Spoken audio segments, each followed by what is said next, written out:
So one of the key things of armored warfare, and a lot of the nerds watching this channel are going to know this, but for those that are new to it, is you have what's called the iron triangle. And the iron triangle is three factors. You have firepower, speed and mobility, and then armor and protection. And in today's game, the idea is you want to capture a perfect balance of all three of those. And traditionally, every time a country has advanced one part of that triangle, another area of the triangle has suffered for it. But this wasn't always the case. If you go back to 1930s tank development, the iron triangle didn't really exist just yet. And what they would do is they had considerations of the triangle, but they would produce a tank with one key consideration in mind. Why the T34 is an important tank, and again had that winning recipe for the war, the design engineers with the early T34 concept, they looked at those key components of an iron triangle and they said, what if we made a tank that had all three of those components put together?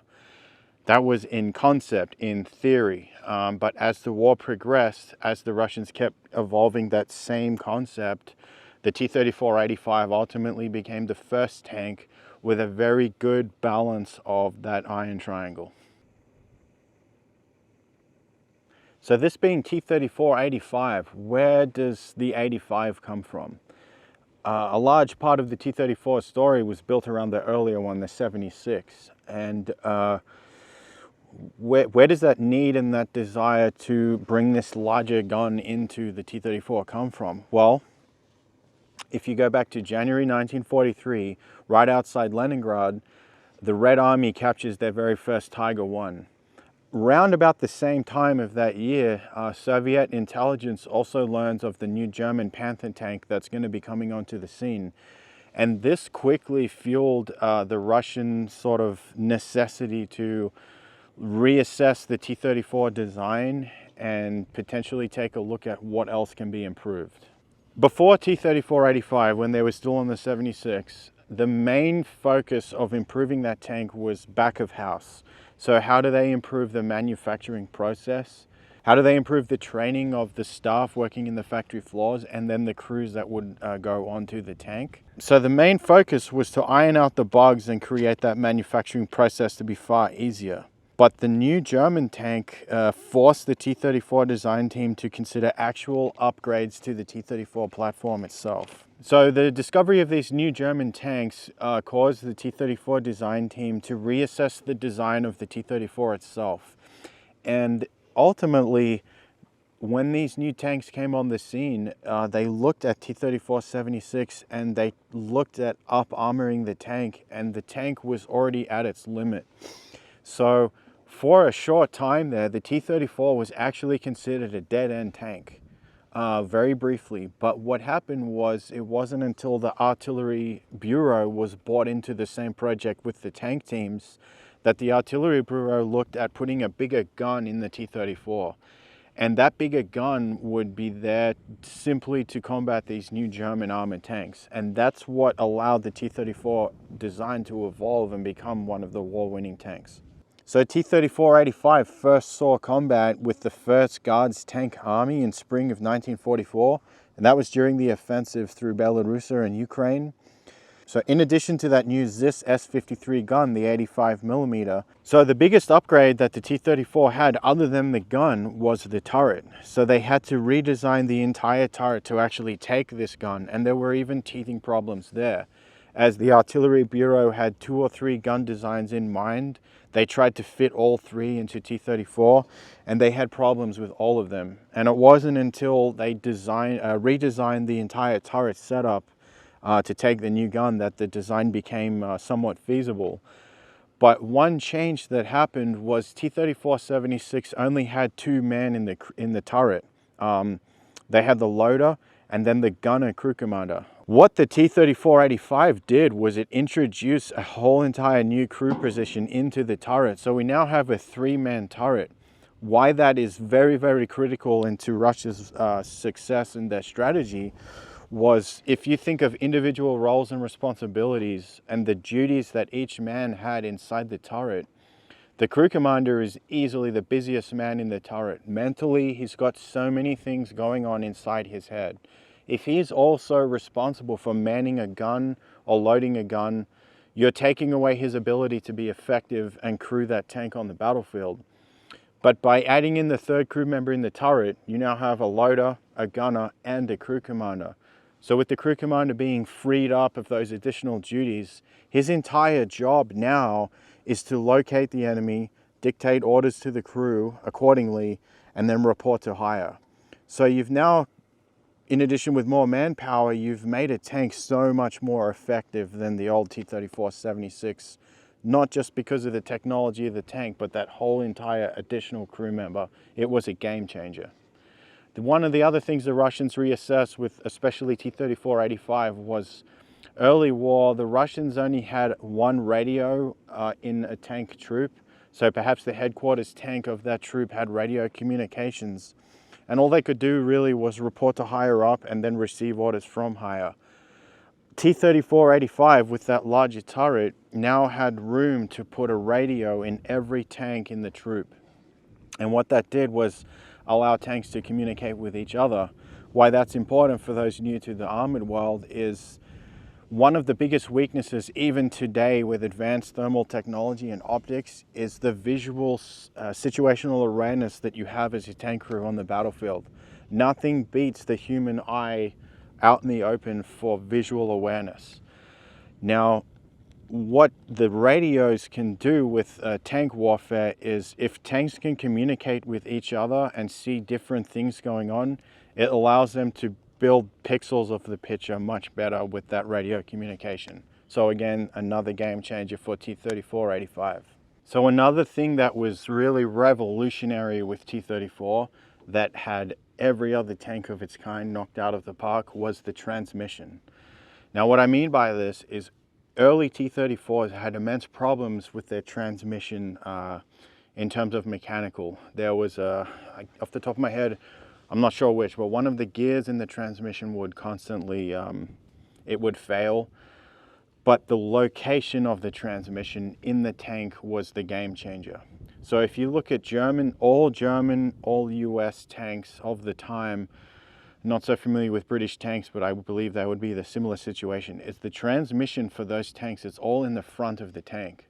So the engine would be in the back and you would have driveline running through the middle, under the turret, in between the driver and the bow gunner, and then they had the transmission in the front. What the Russians did was by putting the transmission in the back, you put your sprocket drive in the back, all your power is in the back. That completely freed up the fighting compartment of the tank for the crew to conduct their duties and then stow extra equipment like ammo, food, water, rations, etc. And even the earliest T-34s had that transmission here in the back. Now that kind of changed the weight layout of the tank a little bit differently to where the turret is further forward on the tank and it changed its center of gravity. But these is pre-gun stabilization days, so was that really a huge issue? Maybe, perhaps not. It wasn't until stabilization came in that the center of gravity on the tank played much more of an important role than it did back then. But the T-34 with that transmission in the rear, another revolutionary change that tanks had, that carries over to today. All main battle tanks of today have the rear drive sprocket with all of your engine components in the rear of the tank.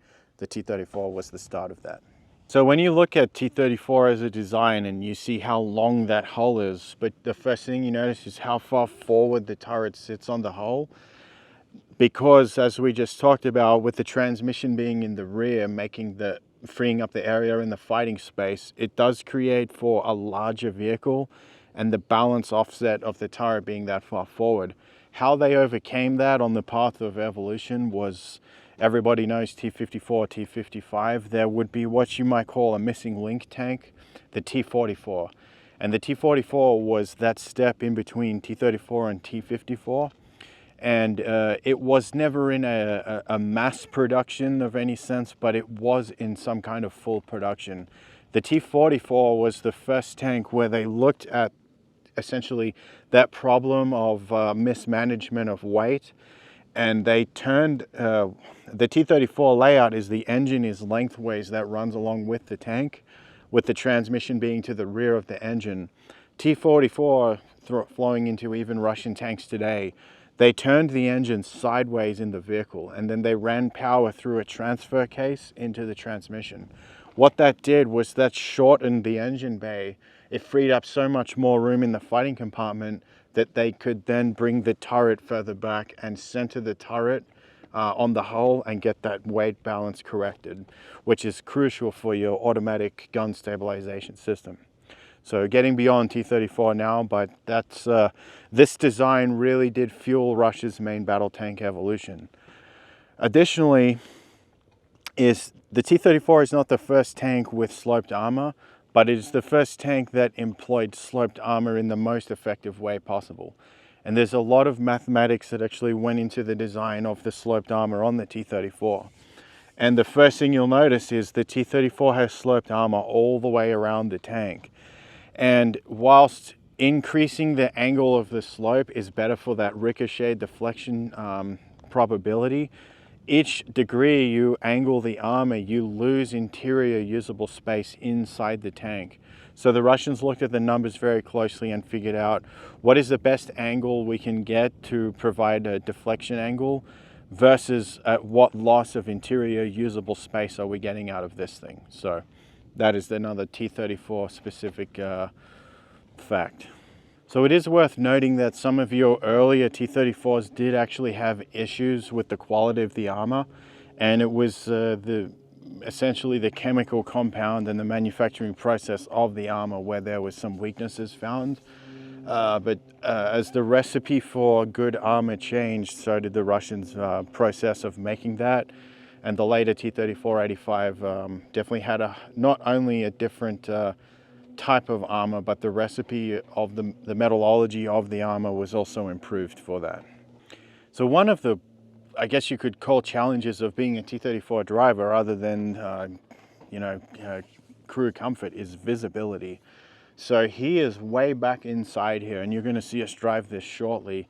One of the key things that you have to do as a driver when you're driving a tank is there's three things that you always must focus on. Is the right-hand side of the hull, the left-hand side of the hull, and where is the gun orientated. But the problem, again, this is what we talk about, the mathematics of having sloped armor versus usable space inside. The driver sitting all the way in there, he has a very hard time viewing the far right edge of the tank. And being as that he's closer to the left side, he has somewhat visibility of the left side.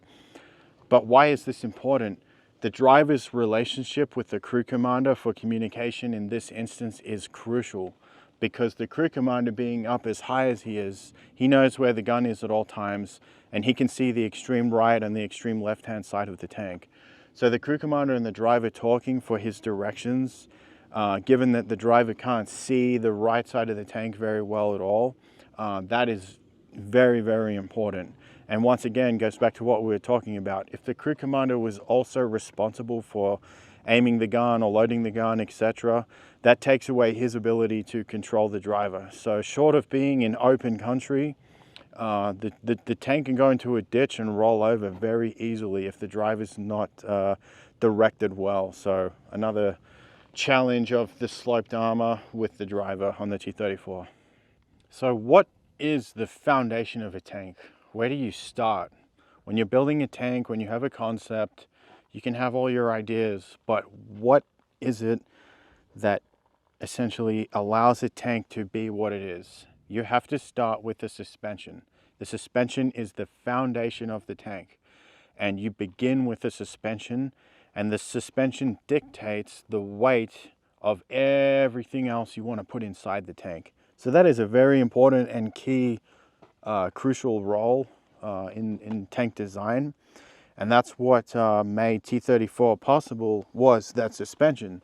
So down and dirty, the T-34 has what's called Christie suspension, and that is an American design, and of that time it was very, very effective. And when this concept of T-34 was getting developed, Russia was still very much going through its industrialization. So they figured, instead of reinventing the wheel and, going through those processes, Russian engineers traveled the world and they looked at what already works, what's already in place that we could potentially purchase or make under license and then improve upon that design. And it was a Russian engineer, the Kursk, that was in charge of the T34 program. He saw the Christie suspension design, and that was the winning design that they chose to be the foundation of the T34. And again, of the time, very, very effective suspension system. And that's what carried the weight of everything you see on T34. The only limitation with Christie suspension is the suspension itself is very, very heavy for what it is. Huge, giant springs. And as those springs are under compression, they need a lot of their guidance walls, if you will, or the box that spring sits in, for lack of a better term. It's also very, very heavy. So the spring that attaches at the base of the arm for the wheel, it sits inside of a tower, and that tower, it's as tall as the hull of the vehicle when you look inside. So it does take up a lot of room, and it does weigh a lot for what it is. And that's ultimately what led the push to torsion bar suspension, which is the leading edge suspension of all tanks today.